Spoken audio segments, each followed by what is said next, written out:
Hello, welcome back dear student. आज हम physics का चैप्टर नंबर 1 डिस्कस करने वाले हैं, जिसका नाम है कूलाम का नियम तथा वैद्युत क्षेत्र, coulombs law and electric field. इसके अंतर्गत सबसे पहली हेडिंग हम पढ़ने वाले हैं वैद्युत आवेश, इलेक्ट्रिक चार्ज।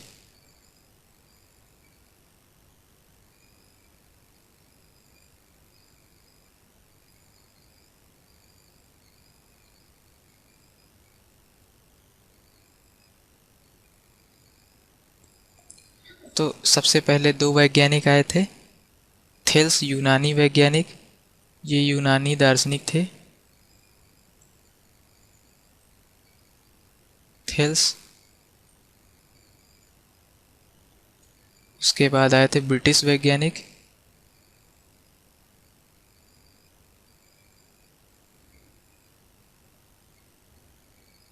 गिलवर्ड।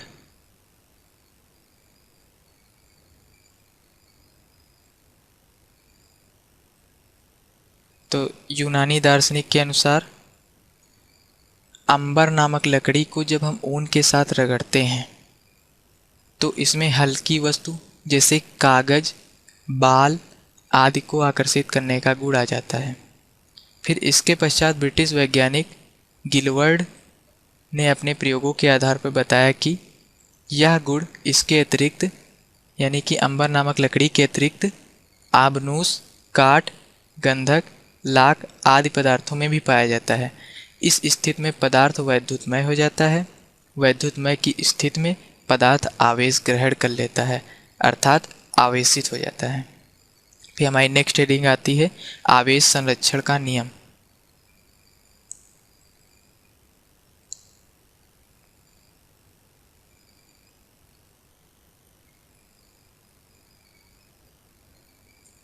कंजर्वेशन ऑफ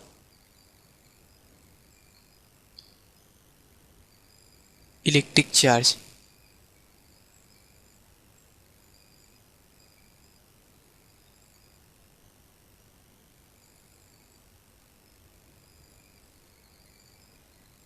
तो इसके अंतर्गत पढ़ते हैं, जब किन्हीं दो वस्तुओं जैसे कांच तथा रेशम को आपस में रगड़ते हैं तो कांच धनावेशित और रेशम ऋणावेशित हो जाता है। कांच पर उतना ही धन आवेश होता है जितना कि रेशम पर ऋणावेश होता है, अर्थात दोनों संयुक्त रूप से उदासीन होते हैं। अर्थात संयुक्त रूप से दोनों उदासीन होते हैं। इसका अर्थ है कि किसी भी प्रक्रिया द्वारा हम ना तो आवेश को उत्पन्न कर सकते हैं और ना ही आवेश को नष्ट कर सकते हैं। यही आवेश संरक्षण का नियम है। फिर अगली हेडिंग, मूल आवेश तथा आवेशों का क्वांटीकरण।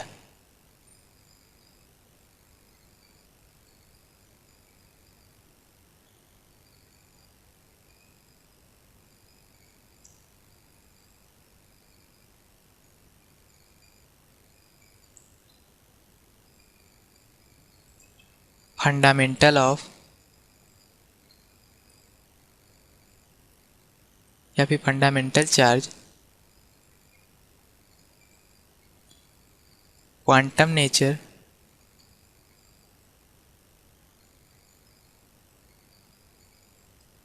Of charge.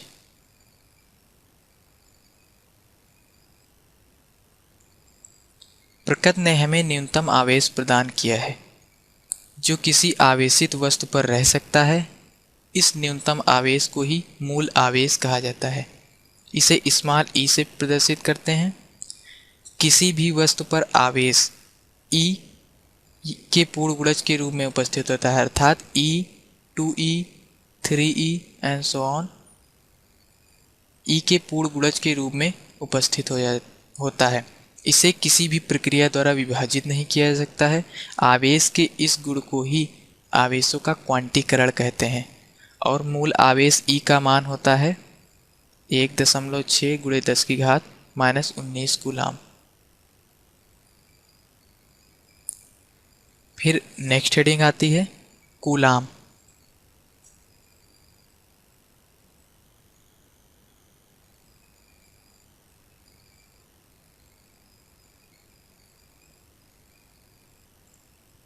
कूलाम की परिभाषा एम्पियर के आधार पर दी जाती है। 1 एम्पियर को हम निम्न प्रकार से परिभाषित कर सकते हैं। माना 2 समांतर व सीधे चालक तार जो वायु या निर्वात में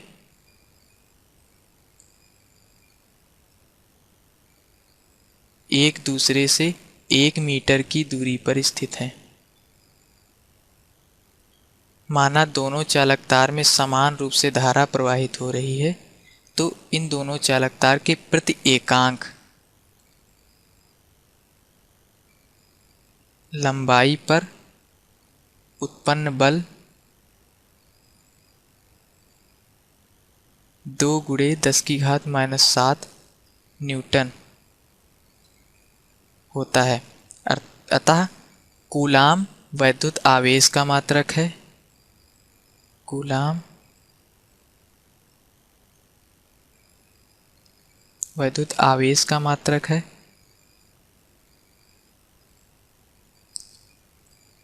तथा समान रूप से धारा आवेश प्रवाह की दर के बराबर होती है। अर्थात धारा बराबर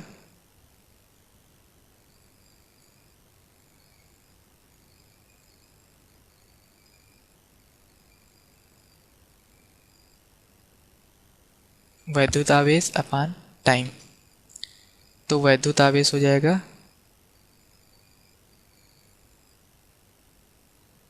धारा गुणे समय। धारा 1 एम्पियर, समय 1 second, 1 ampere into 1 second is equal to 1 coulomb. अर्थात यदि हम किसी चालक तार में 1 एम्पियर की धारा 1 सेकेंड तक प्रवाहित करते हैं तो उस चालक तार में उत्पन्न आवेश 1 कूलाम कहलाता है। अब हमारी नेक्स्ट हेडिंग आती है कूलाम का नियम, कूलाम्स लॉ।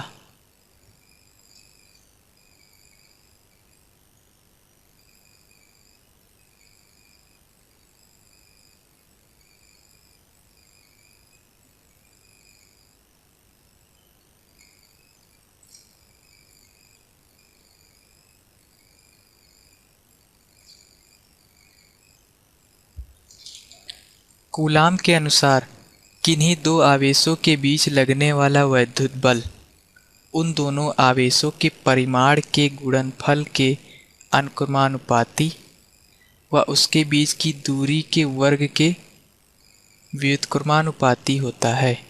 अर्थात संयुक्त रूप से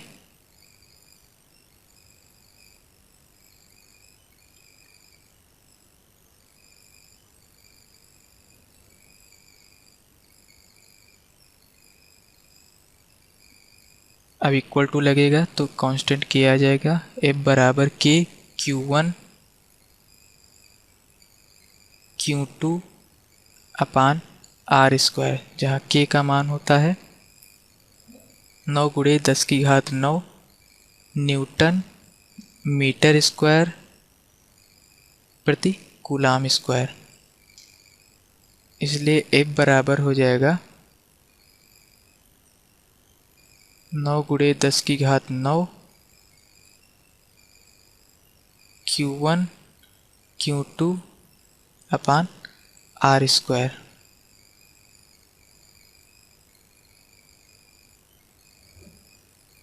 यदि वायु या निर्वात हो तो माध्यम, यदि वायु या निर्वात हो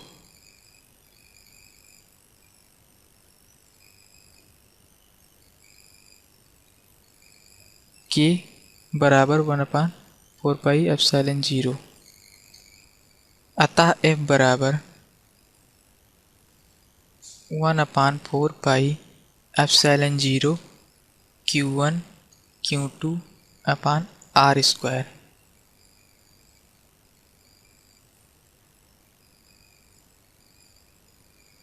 जहाँ ε0 निर्वात की वैद्युतशीलता है।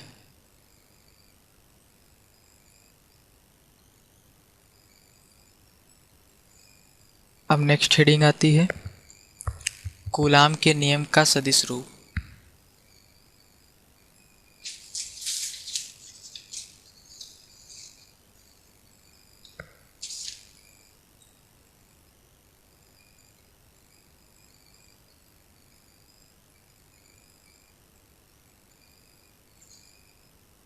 वेक्टर फॉर्म ऑफ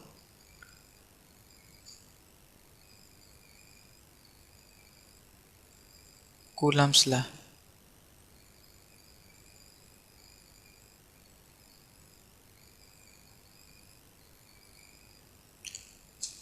माना दो बिंदु आवेश प्लस Q1 और प्लस Q2 एक दूसरे से स्मॉल r दूरी पर स्थित हैं और इन पर लगने वाला बल F2 के कारण 1 पर और F1 के कारण 2 पर तथा इनकी स्थित सदिश कैप R21 ये कैप R12। तो हिंदी में लिखेंगे माना दो बिंदु आवेश प्लस Q1 व प्लस Q2 समान प्रकृति के हैं जो एक दूसरे से स्मॉल r दूरी पर हैं। एक दूसरे के सापेक्ष दोनों की स्थित सदिश कैप R12 व R21 है। अतः Q2 के कारण Q1 पर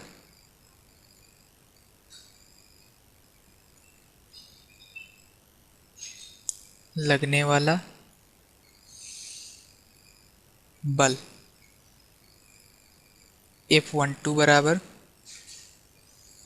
1/4 पाई एप्सिलॉन 0 के Q1 Q2 अपान R12 square into cap R12।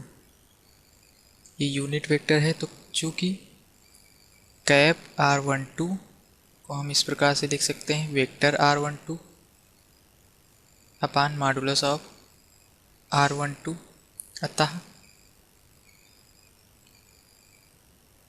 F12 बराबर 1/4 पाई एप्सिलॉन 0 के Q1 Q2 अपान R12 का क्यूब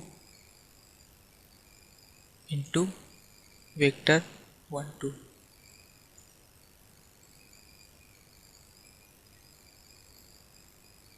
इक्वेशन फर्स्ट हो गई। अब इसी प्रकार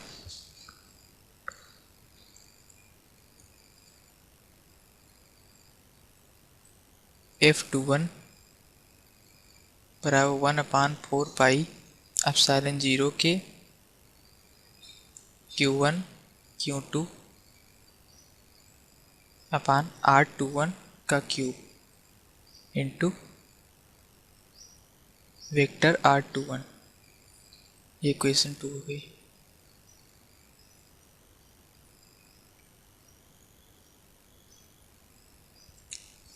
अब नेक्स्ट हेडिंग आती है विद्युत क्षेत्र की तीव्रता इंटेंसिटी ऑफ इलेक्ट्रिक फील्ड।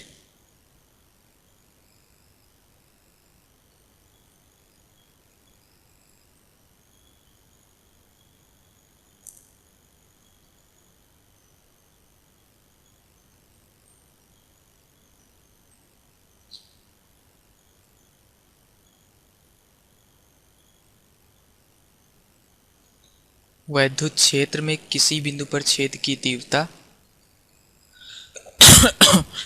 उस बिंदु पर रखे परीक्षण धन आवेश पर लगने वाले वैद्युत बल के आधार पर की जाती है। वैद्युत क्षेत्र में किसी बिंदु पर क्षेत्र की तीव्रता उस बिंदु पर रखे परीक्षण धन आवेश Q0 पर लगने वाले वैद्युत बल के आधार पर की जा सकती है।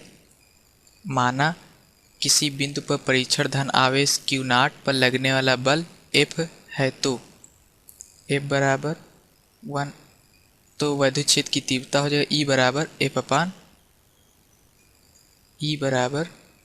अपान Q0 परीक्षण धन आवेश। इसका मात्रक हो जाएगा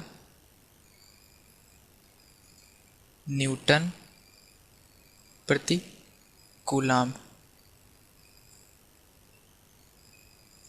और विमा, बल की विमा mlt-2 अपान 80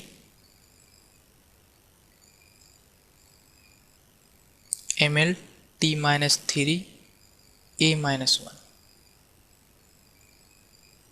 फिर नेक्स्ट हेडिंग, एक बिंदु आवेश के कारण वैद्युत क्षेत्र की तीव्रता, intensity of electric charge, electric field due to a point charge. तो देखते हैं, एक बिंदु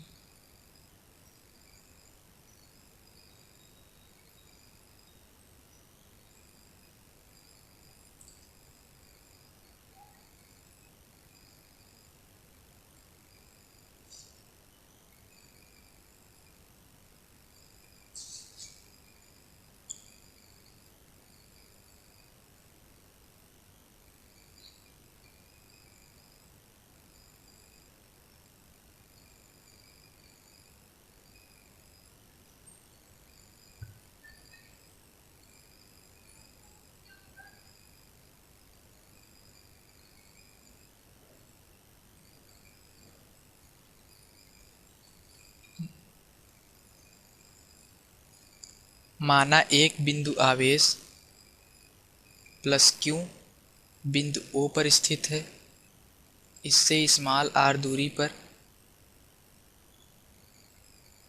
एक बिंदु पी है जहां वैद्युत क्षेत्र की तीव्रता की गणना करनी है। इसके लिए बिंदु पी पर एक परीक्षण धन आवेश Q0 रख देते हैं। अतः Q0 पर लगने वाला बल F बराबर 1/4πε0 K Q इंटू Q0 अपान R²। फिर तीव्रता की परिभाषा से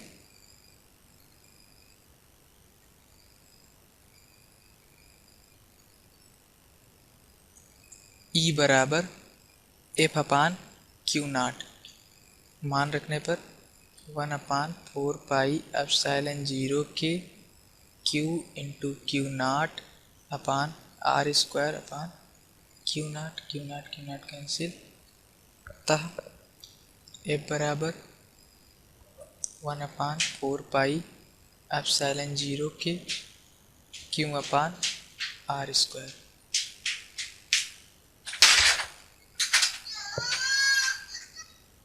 इसका मात्रक हो जाएगा न्यूटन प्रति कूलाम। अब अगली हेडिंग आएगी अध्यारोपण का सिद्धांत, प्रिंसिपल ऑफ सुपर पोजिशन। ये हम नेक्स्ट वीडियो में आप लोगों को पढ़ाएंगे। प्लीज़ हमारे वीडियो को लाइक और शेयर करना ना भूलें और हमारे चैनल को ज़्यादा से ज़्यादा सब्सक्राइब करें। Thank you very much.